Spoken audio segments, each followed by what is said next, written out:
दूसरों से कोई आशा नहीं रखें। किससे क्या चाहोगे? ये क्या दे सकते हैं संसारी लोग?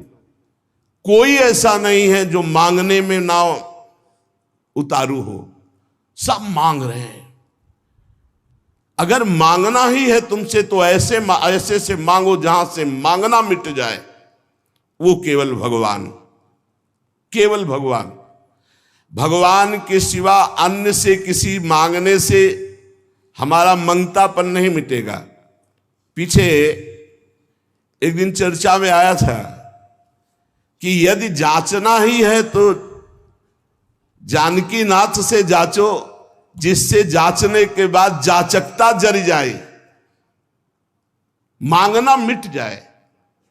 पहला विश्वास करो तुम्हारे ऊपर भगवान की विशेष कृपा है। दूसरा, हमें कभी किसी से मांगना नहीं, अगर मांगना है तो सिर्फ भगवान से। तीसरा, निरंतर हमें नाम जप करना है। ये बहुत बड़ी बात तीन है। भगवान पर दृढ़ विश्वास, अन्य किसी का आशा भरोसा नहीं, और निरंतर नाम जप। तो कह रहे बिनु श्रम तरई भवनाथ सो समराम है। अन्य कोई साधन का श्रम नहीं, उसे निश्चित भगवत प्राप्ति हो जाएगी। भगवान पर विश्वास रखकर नित्य स्मरण करने का हमें प्रयत्न करना है, प्रयत्न करना है। जितनी हमें सामर्थ्य दी है उतना हमें करना है। आगे की बात भगवान संभाल लेंगे, पक्का समझ लो। घंटों आप संसार की वार्ता कर सकते हो, घंटों घंटों आप संसार के दृश्य देख सकते हो। जैसे 3 घंटे 2.5 घंटे की फिल्म है, आपका बिल्कुल मन नहीं भागेगा। लेकिन 2.5 घंटे बैठकर माला जपो, फिर देख लो क्या दुर्दशा करता है मन, परेशान कर देगा आपको। बस यही, क्योंकि जब 3 घंटे फिल्म देखता है तो सब कुछ कवर कर रहा है प्रपंच, अनजाने में सीसीटीवी की तरह। और जब नाम जप करते हो 3 घंटे, तो वो अंदर से मन को खाली कर रहा है, मन को निर्मल कर रहा है। ये बात पकड़ लो तो हिम्मत पूर्वक डटे रहोगे, और नाम जब छोड़ोगे नहीं तो तुम्हारा मन निर्मल हो गया। और जहां मन निर्मल हुआ, निर्मल जन मन सो मोहि पावा, वो भगवान को प्राप्त कर लेता है। ये विश्वास रखो, भगवान हर समय तुम्हें देख रहे हैं। भगवान सर्व सामर्थ्यशाली है, और भगवान ने तुम्हें निमंत्रण दिया है अपने साक्षात्कार का। तभी मानव देह और साधु संग और भजन के रंग में चलने का अवसर मिला है। भगवान ने तुम्हें निमंत्रित किया, आओ परमानंद का भोग लगाओ। शब्द, स्पर्श, रूप, रस, गंध, ये सब चिदानंद में भगवान के, इनका आनंद लो। जब भगवान ने निमंत्रण कर ही दिया है तुम्हें और पंगत में बैठाल दिया, ये पंगत में बैठे हो, परमानंद की भोग वृत्ति, परमानंद का भोग लगकर तुम्हें प्रसाद मिलेगा। भगवत शब्द, भगवत स्पर्श, भगवत रूप, भगवत लीला, भगवत धाम का ये जो आनंद है, ये परमानंद परोसा जाएगा। आप पंगत में बैठ गए। कोई धर्मात्मा पुरुष जब तुम्हें पंगत में बैठालता है, पत्तल दोना डाल देता है, तो इसके बाद तुम्हें उबने की जरूरत नहीं, सामान भी आएगा। वो ऐसा कंजूस नहीं कि पत्तल दोना डाल के उठा दे और भगा दे। तो भगवान ने तुम्हें बुलाया, वृंदावन आए, सत्संग सुनाया, अपने मार्ग में चलने का उत्साह दिया, तो भगवदानंद की प्राप्ति भी उन्हीं की कृपा से होगी। तुम चिंता मत करो।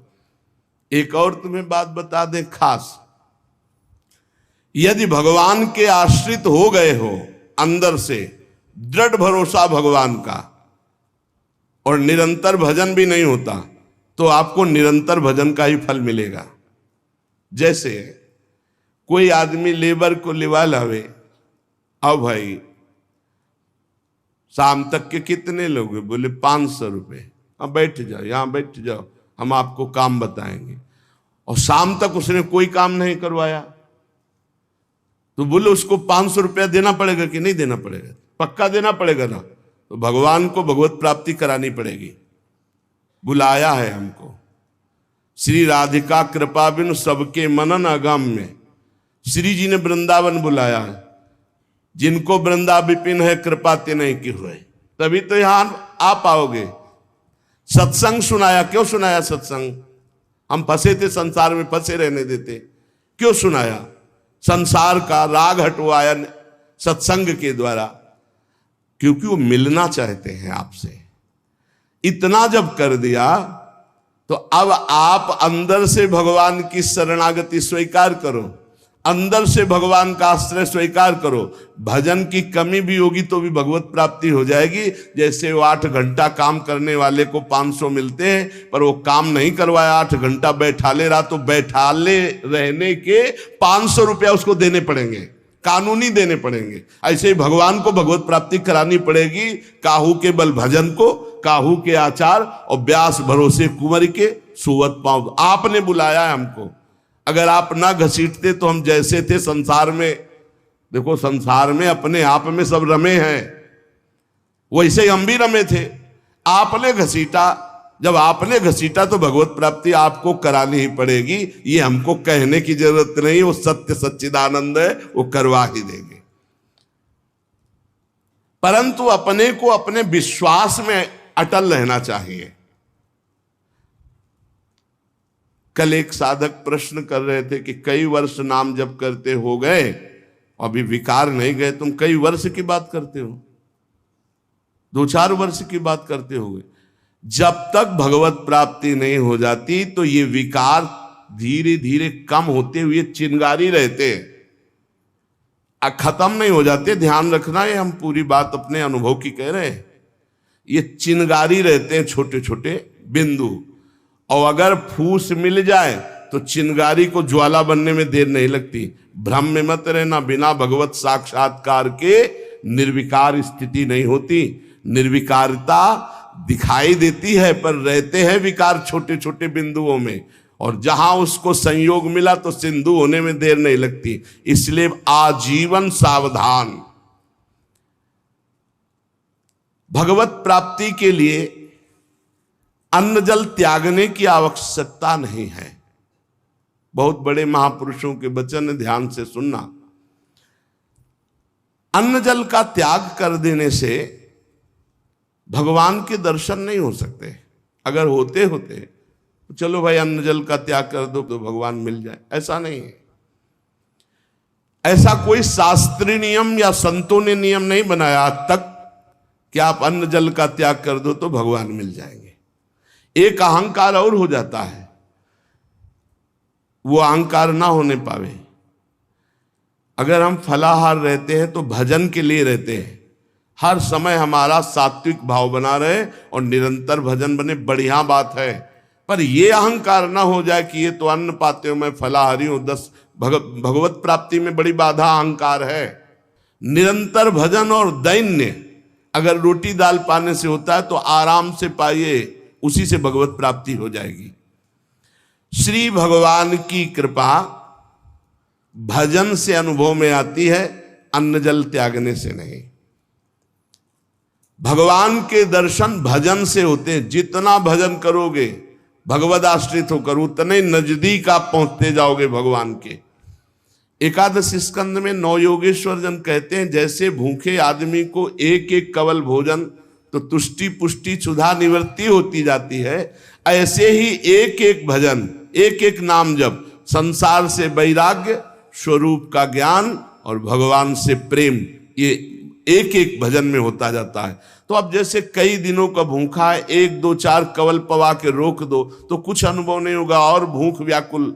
ऐसे ही 2-4 माला कर लिए आप, काम वो भी हो रहा है 2-4 माला से ही, लेकिन आपको अनुभव नहीं होगा। अनुभव होगा जैसे वो आधा पेट भोजन कर ले और फिर स्वाद उसे खीर का सब्जी का अलग अलग आएगा, इतना भूखा कि पहले आधा पेट हो जाए। ऐसे ही हमको कम से कम 12 घंटा भजन में व्यतीत हो, तब हमारी समझ में आएगा कि नाम का स्वाद क्या है। एक एक नाम संसार से वैराग्य, भगवान से प्रेम और स्वरूप का ज्ञान प्रतिपल करा रहा है। पर बोध तब होगा जब कम से कम 12 घंटा भजन 24 घंटे में होने लगे। और जिनका 24 घंटे भजन होता है, ईमानदारी से जिनका 24 घंटे चिंतन होता है, उनको कोई प्रश्न नहीं रह जाता, उनकी कोई चाह नहीं रह जाती, उनकी कोई कामना नहीं रह जाती। अपने आप भगवत साक्षात्कार, अपने आप तत्व ज्ञान होने, भजन में बहुत बड़ा बल है। तो इन सब बाहरी बातों पर साधक ना फंसे कि हम अन्न छोड़ दें, हम जल छोड़ दें, हम ये कपड़ा छोड़ दें। सर्दी है, चिंतन हो रहा सर्दी का, अरे चाहे टाट मिले चाहे कंबल तत्काल ओढ़ लो, चिंतन सर्दी का ना हो। प्रिया प्रीतम को खास बात यह है, भूख लगी है जो मिले नमक रोटी खाओ, इसको शांत करो और चिंतन प्रभु का करो। चिंतन रोटी का हो रहा है, चिंतन कपड़ा का हो रहा है, चिंतन भोगों का हो रहा है, अब वो बात नहीं। ये बात बिल्कुल परमार्थ में शास्त्र सम्मत, हमारा चिंतन नहीं होना चाहिए जागतिक भोगों का। भगवत प्रसाद जो मिला ऐसे डाल लिया उदासीन भाव से, चिंतन हमारा प्रभु का होना चाहिए। भगवत दर्शन में प्रधान भजन करते हुए जब भगवान से मिलन की व्याकुलता होती है, अभी कहाँ मिलन की व्याकुलता है। भजन खास बात भजन है, जितना देर भजन करोगे उतने आप उज्जवल और पवित्र होते चले जाओगे। आपको पता नहीं होता कि आप कितनी ऊंचाई पर चढ़ रहे हैं। जब कोई अपराध बनता है और वो खो जाती है वृत्ति, तब लगता है कितनी ऊंचाई की वो वृत्ति थी, मेरे से गलती हो गई तो देखो वृत्ति खो गई। सहज धारा भगवत चिंतन की, सहज धारा, कोई विक्षेप नहीं, कोई चाह नहीं। और जहां अपराध बन गया तो बाधित हो जाती। कई तरह का अपराध होता है। मैं बहुत भजनानंदी हूं और इनमें तो भजन नहीं, रुक जाएगा आपका भजन। किसी से अपने को मिलाना, उसको अपने से नीचा देखना, मारे गए, आपका भजन रुक जाएगा। किसी की निंदा कर देना, किसी के ऐसी चेष्टा करना कि उसके भजन करने वाले हृदय में दुख पहुंच गया, अब आपका भजन अवरुद्ध हो जाएगा। ना कोई चेष्टा, ना कोई निंदा और ना कोई मिलान किसी से करना है। हर समय देखना है हमारे ऊपर भगवान की विशुद्ध कृपा है, सब संतों की कृपा है, चराचर जगत की हमारे ऊपर कृपा है, सब श्रेष्ठ है, हम सबसे लघु। अब भजन आपका निरंतर चलेगा। अनन्य भजन में ना तन की शुद्धि रह जाए और ना मन की शुद्धि रह जाए। मन भी बेशुद्ध हो जाता है। अभी हमारा मन नहीं लगता तो मन की शुद्धि है, भजन की नहीं, ध्यान रखना।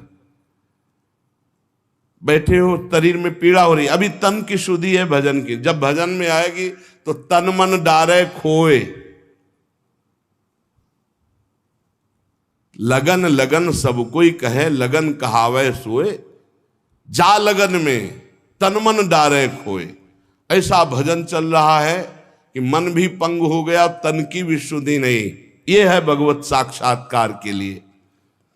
जानबूझकर हठपूर्वक अन्न, वस्त्र आदि आदि जो शरीर निर्वाह के लिए इनको छोड़ना बड़ा हानिकारक है। शरीर को स्वस्थ रखना भजन के लिए बहुत आवश्यक है। आपका शरीर स्वस्थ है, आप आराम से 2-4 घंटे आसन में शांत बैठकर मन को परमात्मा में लगा सकते हैं। अब आज कलयुगी शरीर ऐसे हो रहे हैं, नौजवान आदमी ब्लड प्रेशर, शुगर, क्या क्या परेशानियां। भजन कर लो, आगे और समय ऐसा आने वाला है भजन के लिए अवसर नहीं। जानबूझकर हठपूर्वक अगर आपको सुविधा सामग्री मिल रही शरीर रक्षा के लिए तो उनका त्याग ना करो। इसके त्याग से कुछ नहीं होता। अब शरीर ये सब अनुभव की बात है। शरीर उघार, सर्दी में शरीर कांप रहा है तो चिंतन तो जा रहा है ना सर्दी का। अरे जैसा भी टाट पट्टी कंबल जो भी मिले शरीर में डाल लो। अब चिंतन प्रिया प्रीतम को रहे, ये खास बात है। ये बहुत समय के बाद समझ में आती नहीं तो अहंकार बना रहता है। स्वेटर कंबल के त्यागी हो, चिंतन सर्दी का हो रहा है, प्रिया प्रीतम का चिंतन करना है, परमात्मा का चिंतन कर। खास बात है चिंतन नहीं छूटना चाहिए तो तुम्हारा त्याग सार्थक, और अगर चिंतन छूट गया तो त्याग की, और चिंतन ही बदल जाता है। प्रभु का चिंतन न रहकर शरीर का चिंतन होने लगता है। इसीलिए प्रेमी जनों को आप देखिए, वो वैराग्य प्रधान नहीं अनुराग प्रधान होते, इसीलिए उनको पहचानना बड़ा कठिन। अखंड चिंतन निरंतर चले, और जैसी स्थिति में शरीर को प्रभु रख रहे हैं वैसी स्थिति, शरीर ही से राग खत्म। आप निरंतर भजन करें, भगवान के दर्शन की भी मांग ना करें तो भी भगवान को दर्शन देना ही होगा, अपने आप देना होगा। आप पुकारें, आप भजन करें। भगवान दर्शन किसको कब और किस साधना से देते हैं आज तक कोई नियम नहीं है, कोई नियम नहीं। वो कहो अभी आपको दर्शन दे दे, उनके लिए क्या है। इसीलिए तो भगत मस्त हो जाता है जो भगवान की शुद्ध भक्ति करता है, कि जब चाहेंगे करुणा निधान निहाल कर देंगे। प्रभु के लिए कोई नियम नहीं है। भगवान जब जहां जिसके ऊपर कृपा करे, बहुत भगवान कृपालु हैं, और आज तक जिनको मिले हैं वो बहुत सरल सहज स्वभाव वालों को मिले। ये जितनी बुद्धि लगाने वाले लोग हैं इनको बहुत दौड़ना पड़ता है, और जो सहज सरल होते हैं भगवान उनको मिल जाते हैं। भगवान जिनको मिलते हैं कैसे होते? सरल चित्त, संत सरल चित्त जगत हित, जान स्वभाव सने। बहुत सहज इनका स्वभाव, कोई छल कपट नहीं, चित्त में निरंतर भगवद स्मृति। भगवान मिले मिलाए हैं यार, भगवान अंदर ही बैठे हैं, वो सब देख रहे हैं। जब भगवान से चित्त जुड़ जाता है, निरंतर भगवद स्मृति होती है, तो भगवान बिना प्रार्थना के आके दर्शन दे जाते हैं। अर्थात उनके दिमाग में, उनके नेत्र में, उनके हृदय में श्री भगवान ही बसे रहते हैं। अपरिमित दयालु भगवान है, अपरिमित दयालु। उनका स्मरण करते हुए निश्चिंत हो जाओ, न दर्शन की चिंता करो न कल्याण की चिंता करो, वर्तमान में उनका स्मरण न छूटे। ये बात पकड़ लो, कोई चिंता मत करो, सब ठीक हो जाएगा, वर्तमान में भजन न छूटे। भगवान तुम्हारे जीवन में वही विधान करेंगे जिससे तुम्हारा मंगल होगा। कड़ुआ विधान भी हो सकता है, पर विधान का फल बड़ा मंगल होगा। ऐसा निश्चय करके शांत हो जाओ, चिंता मत करो, भय मत करो। श्री भगवान की कृपा को देख देख कर तुम रुदन करोगे आनंद में, ऐसे वो कृपालु हैं। चित्त में विषाद आ जाना, चिंता आ जाना, भय आ जाना, पाप कर्म का फल है। ध्यान करना, तुम्हारा चित्त विषाद युक्त हो रहा है, भयभीत हो रहे हो, चिंता है, तो कोई पाप कर्म आपने किया है। वर्तमान में भजन करने वाले को भूतकाल का पाप कर्म चिंता शोक भय नहीं दे सकता, पक्का विश्वास रखना। वर्तमान का पाप चिंता शोक भय देता है। इसलिए भगवान के चिंतन का ऐसा तारतम्य बनाओ कि कोई पाप संकल्प ही न बने, कोई पाप कर्म ही न हो, कोई वासना ही न हो। महापापाचार्य, पापाचरण करने वाला बोले नहीं, महापापाचरण करने वाला, और निर्वधि, कोई सीमा नहीं है कि कितना पाप कर, पाप में ही रहता है। असीम पाप करने वाला, निर्वधि असीम पाप करने वाला। महादुर्मति सते, सैकड़ों प्रकार की दुर्मति है। दुर्मति, कुमति, जो नाना प्रकार के असत आचरण कराती है, ये सबके अंदर रहती है दुर्मति। किसी को भजन सत्संग के प्रभाव से बहुत कम मात्रा में असर में आती है, और जिनको सत्संग नहीं मिला, भजन नहीं हो रहा, तो दुर्मति का ही राज्य रहता, वो समझ नहीं पाते। सुमति तो किसी किसी के हृदय में जागृत होती है। महापापाचारी है और सैकड़ों प्रकार की दुर्मति के द्वारा असत कार्य करने वाला है। और महाकाम क्रोधाद्यति परवसे दंभ वपुसी, गजब कर दिया। कामी नहीं, महाकामी है, क्रोधी है, इंद्रियों के परवश है और दंभ धारण करता है भक्ति का, नाटक करता है भक्ति का। ना सत्संग, सत्संग से भी मतलब नहीं रखता, सत्संग में भी नहीं जाता। महाधर्म विमुखे, धर्म से भी विमुख हो गया है। पर कहीं उसको ये बात समझ में आ जाए कि अब मेरा कल्याण तो सिर्फ भगवान के धाम में ही आश्रय लेने से होगा, और वृंदावन धाम का आश्रय आवास स्वीकार कर ले और अनन्य हो जाए वृंदावन का, तो ऐसे का भी परम पद पर आरूढ़ होना निश्चित है, निश्चित। ये बड़ी गजब की बात है। साधनहीन, पापाचारी, सैकड़ों प्रकार की दुर्मति वाला, महाकामी, क्रोधी, दंभी, पाखंडी है, सब दोष हैं।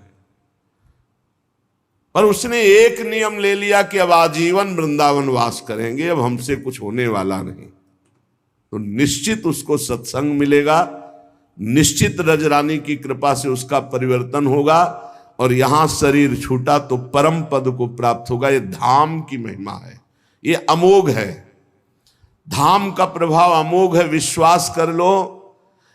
ये कलिकाल है, साधन बल से भगवत प्राप्ति होना बहुत कठिन है। श्री चरणों का आश्रय, धामादि का वास आश्रय, यही हमें भागवतिक माहौल में रखकर भजन प्रभाव से श्री जी से प्रीति करा देगा। ऐसे जगत में यदि हम प्रियालाल से विमुख है, धाम आदि का आश्रय नहीं लिए, तो देख लो ऐसी माया फैली हुई है, पूछो मत।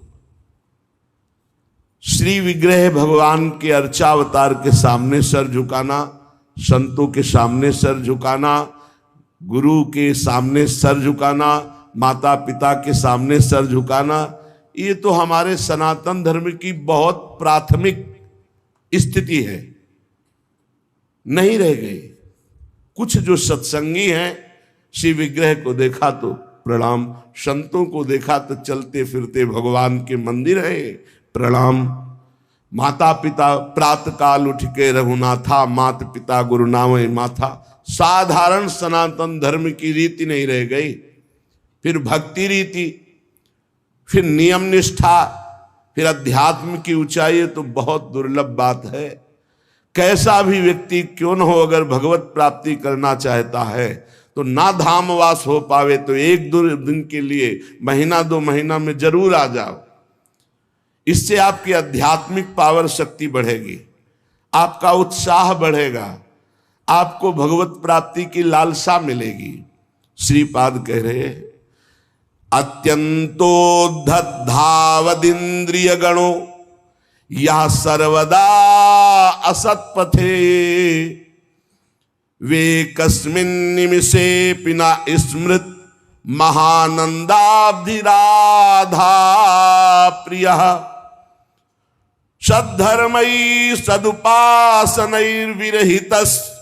त्यक्तोऽखिलैः सद्गुणैर्, हा हा सोहम नल्पमोह उपयाम्येकं तु वृंदावनम। हा हा, ऐसे का कैसे कल्याण हो सकता है। अत्यंतोद्धत धावत इंद्रिय गणों, बड़ी उद्धत होकर प्रचंड बलवान इंद्रियां और मन ये भोगों में भाग रहे हैं। सब कोई देख लो, बहुत धोखेबाज हैं, दोस्ती का वादा करके दुश्मनी का काम करते हैं। पहले हमें सिखाते हैं कि देखो इसमें बड़ा सुख है, अगर ये वस्तु, ये व्यक्ति, ये स्थान, इसका संयोग प्राप्त कर लो, इसे भोग लो, तुम सुखी हो जाओगे। जीवात्मा इनकी सलाह में आ गया है, इसीलिए बंधन को प्राप्त हो गया।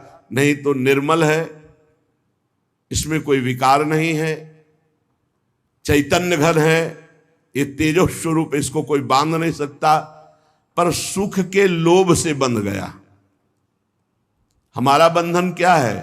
सुख लेने की लालसा, सुख भोगने की चाह से इन उद्धत बलवान इंद्रिय और मन ने हमको अपना गुलाम बना लिया।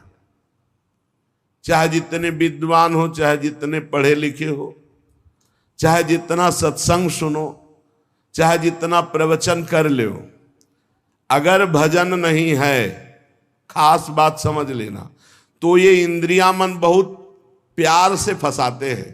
हमें उस समय विवेक से काम लेना चाहिए कि ये भोग तो सारा जगत भोगता है, ऐ मन, ऐ इंद्री, अब नहीं, अब तो हम प्रभु के चरणों की प्राप्ति के लिए चल पड़े, अब असत क्रिया नहीं। बस उस समय विवेक काम नहीं करता, बुद्धि ये सलाह देने लगती, चलो कुछ 5 ही मिनट की तो बात है, फिर भजन कर लेना, यमुना स्नान कर लेना, अमुक पाठ कर लेंगे, पाप नष्ट हो। ऐसे साधकों को भ्रष्ट करते हैं। संसारियों को तो जो गिरे हुए हैं उनको क्या गिरना, लेकिन जो अच्छे हैं, चलना चाहते हैं, उनको भी अत्यंतोद्धत धावत इंद्रिय गणों या सर्वदा असत पथे। ये इंद्रियां, ये मन ऐसा मिठास पैदा करते हैं कि जीवात्मा स्वीकृति दे देता है, चलो। अब वो बेचारा इंद्रिय और मन के उसमें फंसा हुआ दुर्गति को प्राप्त होता है। नरक आदि भोगना, जेल भोगना, ना कुछ तो अंदर जलन पैदा हो गई, अशांति, चिंता, शोक, भय। पक्का समझ लेना, जब तक ये इंद्रियां और मन सुख का प्रलोभन देकर तुमसे दस्तखत कराते रहेंगे, स्वीकृति करते रहोगे, तब तक ये बंधन मिटने वाला नहीं। श्रीपाद कह रहे हा हा सोह मन अल्प मोहा, अर्थात बहुत बड़ा मोह हमारे अंदर है, छोटा नहीं है। क्या? हम इंद्रिय और मन की सलाह में आ जाते हैं। हम सब बड़ी सलाह बुद्धि देती है फंसने की, निकलने की सलाह नहीं देती। बहुत बार हो चुका, आपकी बार नहीं, अब नहीं, ऐसा नहीं, बार बार।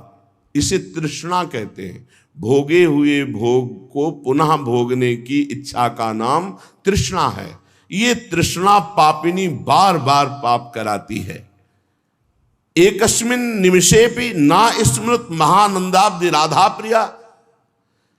राधा प्रिय, राधा वल्लभ लाल का एक पलक झपकने के लिए भी एकाग्र होकर ये स्मरण के लिए राजी नहीं है। ध्यान देना, सोचो कि स्वाभाविक ये भजन करेंगे तो इनके बस की बात नहीं, इंद्रिय और मन की। ये स्वाभाविक विषयों में तुम्हें फंसाएंगी। एक निमिष कहते हैं पलक झपकने को। एकस्मिन निमिषेपि ना स्मृत महा आनंद राधा प्रिया। महा आनंद प्रदान करने वाले राधा रमण जी, राधा वल्लभ लाल, राधा बांके बिहारी का एक पलक झपकने के समय को भी ये प्यार से स्मरण करने के लिए राजी नहीं है। इनको जबरदस्ती भजन कराना पड़ेगा। ये जो कहते हैं मेरा भजन में मन नहीं, कोई सिद्ध हो गए क्या तुम्हारा भजन में मन लगेगा? साधक को जबरदस्ती भजन कराना है। इस जबान से राधा राधा वल्लभ श्री हरिवंश, राधा वल्लभ श्री हरिवंश, तो हृदय में भी प्रकाश ज्ञान का और बाहर सुख वैभव भी मिलेगा। यही परलोक सकल सुख पावत, मेरी सो भैया कृष्ण गुण संचु। सद्धर्मई सदुपासनैर विरहितस् त्यक्तो खिलई सदगुणई। सद्धर्म का त्याग, सद उपासना का त्याग, अखिल सद्गुणों से युक्त जो महात्मा जन है उनका संग त्याग, ये महामुग्ध होकर के भोगों में लगा हुआ इंद्रिय मन एक निमिष के लिए भी राधा वल्लभ लाल के चरणों का चिंतन नहीं करता। हा हा, हाय हाय क्या होगा मेरे जीवन का। उपयाम्येकम तु वृंदावनम। अब मैंने समझ लिया कि अब मेरा एकमात्र परम कल्याण, उद्धार, मंगल सीधा वृंदावन करेगा। तो मैं आजीवन वृंदावन वास का नियम लेता हूं कि अब मेरे से तो कुछ बनने वाला नहीं, अपने शरीर को इसी धाम में रखूंगा और इसी रज में धूल धूसरित होकर प्राण त्याग दूंगा, तो भगवत प्राप्ति हो जाएगी, पक्का भगवत प्राप्ति हो जाएगी। धाम में आजीवन वास से भगवत प्राप्ति, अब ये जो बीच की यात्रा है ये समझना होगा, नहीं कहीं भ्रम ना हो जाए कि हम धामवास करें और खूब मनमानी कुमार्गामी प्रवृत्तियों के आचरण करें। देखो ये धाम सुरक्षित है देवी शक्तियों से, जैसे राष्ट्रपति भवन की विशेष सुरक्षा होती है, ऐसे जैसे ये पुरियां हैं, धाम है, तीर्थ स्थान है, ये विशेष सुरक्षित होते हैं। इनमें जो उद्दंडता करता है, पापी पापाचरण करता है, उनको विशेष दंड दिया जाता है, ध्यान रखना। तो ये जो कहा गया कि आप अखंड धामवास करें आपको भगवत प्राप्ति होगी, तो अखंड धामवास और भगवत प्राप्ति के बीच की यात्रा नहीं बताई गई।